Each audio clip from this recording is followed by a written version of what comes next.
transformuam rrënjësisht, njerëzit nuk jetojnë më as me kënaqësinë e ndryshimeve që ndodhin, as me inkurajimin nga gjërat që ndërtohen, siç ndodhte deri dje. Kur prisin me besim që pas rrugës, shkollës, lulishtes, që u ndërtuan lagjen tjetër, t'i vinte radha rrugës, shkollës, lulishtes, lagjes tyre. Ata sot jetojnë me pritshmëri, që rriten më shpejt se sa mundësitë tona për t'ju përgjigjur. Dhe në një Shqipëri që zhvillohet me ritme të reja, ata e përjetojnë zhvillimin si një tension, mes asaj që shohin dhe dëgjojnë dhe asaj që kanë. Herë si burim pikpyetjesh për çfarë po bëhet me vendin dhe shpesh herë si ndjenjë pasigurie për pjesën e tyre në një ekonomi që rritet shpejt, por bashkë me koston e jetesës tyre. Me fjalë tjera, shok dhe shoqe, nuk mjafton më ta qeverisim të tashmen me investime, arritje, integrime, duke treguar çfarë bëm deri këtu, po duhet qeverisim në harmoni me përvojën e përditshme të qytetarit sot. Sepse zemrat dhe mendjet e shqiptarëve nuk janë më aty ku ishin deri dje. Te çfarë ndryshon në territor.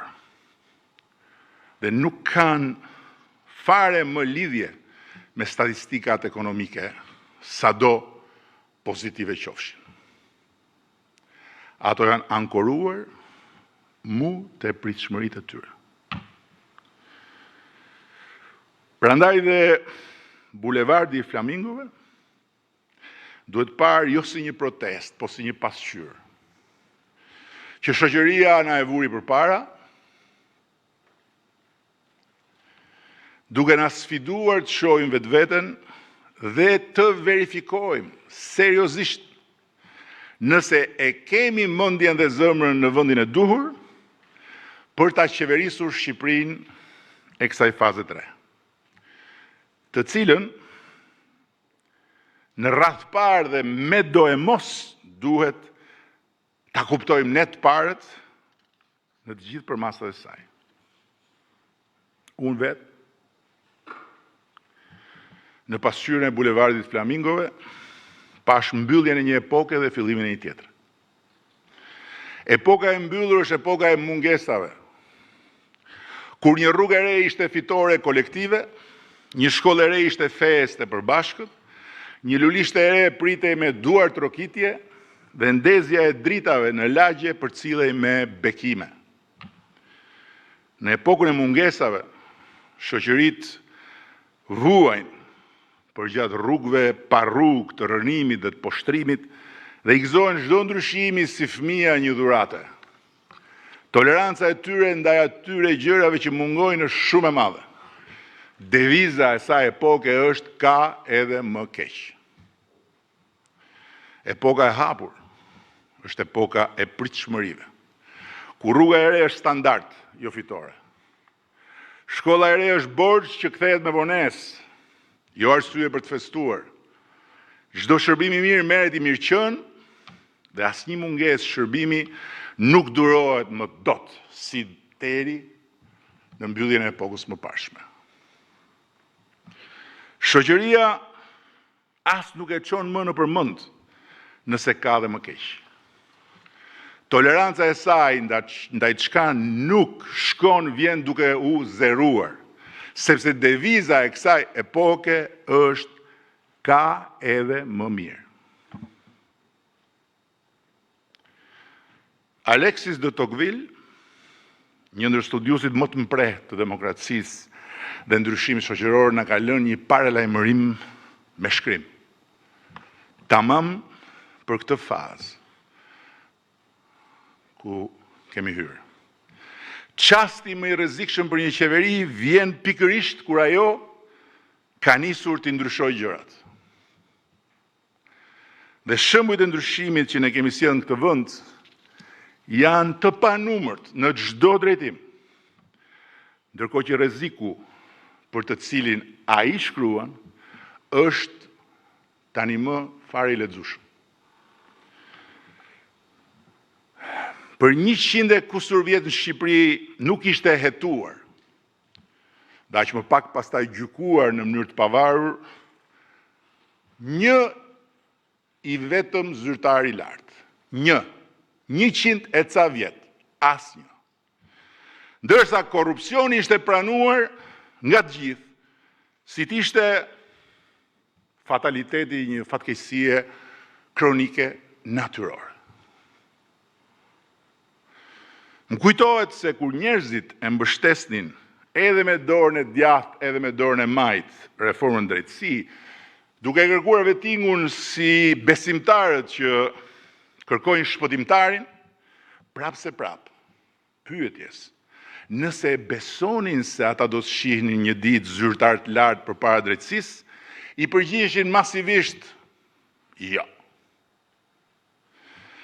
Reforma jonë drejtësi e ngriti luftën kundër korrupsionit në nivele që deri dje as nuk imagjinoheshin.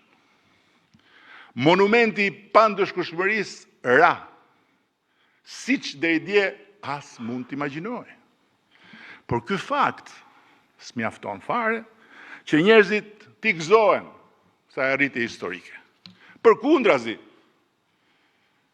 ky fakt del dhe tepron që ata t'jenë të pakënaqur, pse nuk bëhet më shumë. Për 30 vjet, shqiptarët ndënjën në radha kilometrike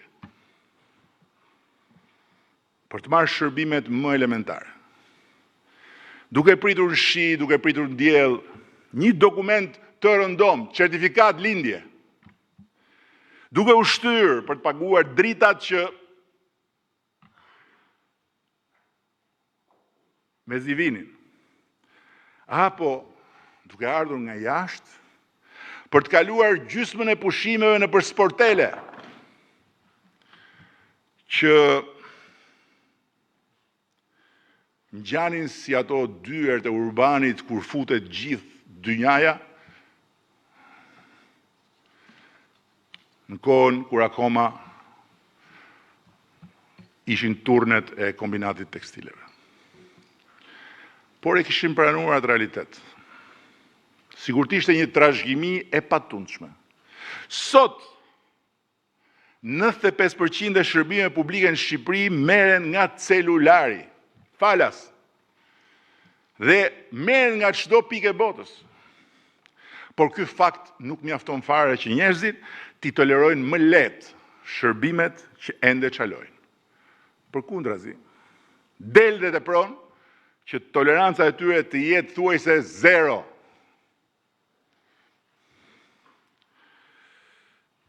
Nuk e di a e dëgjuat kur tregova një ditë rastin e të ëmës një shokut tim, gjyshet 80 ca vjeçare. Edhe ajo doli në protestë.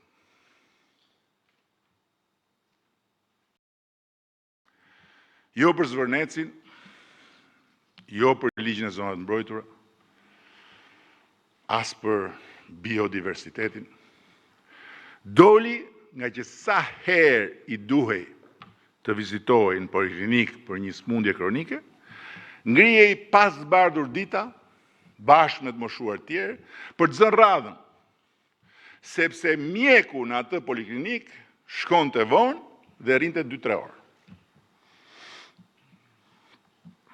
Ne mund t'i tregojmë tani asaj gjyshe, sa spitale kemi ndërtuar, sa pajisje kemi blerë, si ka ndryshuar si nata me ditën sistemi ynë shëndetësor, krahasimisht me kohën kur morëm detyrën. Të gjitha këto. Dhe gjithçka mund t'i numërojmë asaj për punët e panumërta që ne kemi bërë për shëndetësinë, janë fakte. Si drita e diellit. Por fakti i saj është përvoja. E asaj radhës në poliklinik, kur dielli s'ka dalë akoma. Dhe kur faktet tona përplasen me përvojën e gjyshes, ne nuk mund t'i kërkojmë asaj të ndryshojë përvojën. Duhet ndryshojmë ne, që zëri i saj të dëgjohet, halli i saj të qahet, përvoja e saj të ndryshojë dhe ajo ta shohë që shteti nuk nis dhe nuk mbaron tek tarbjati i mbrapsht i një mjeku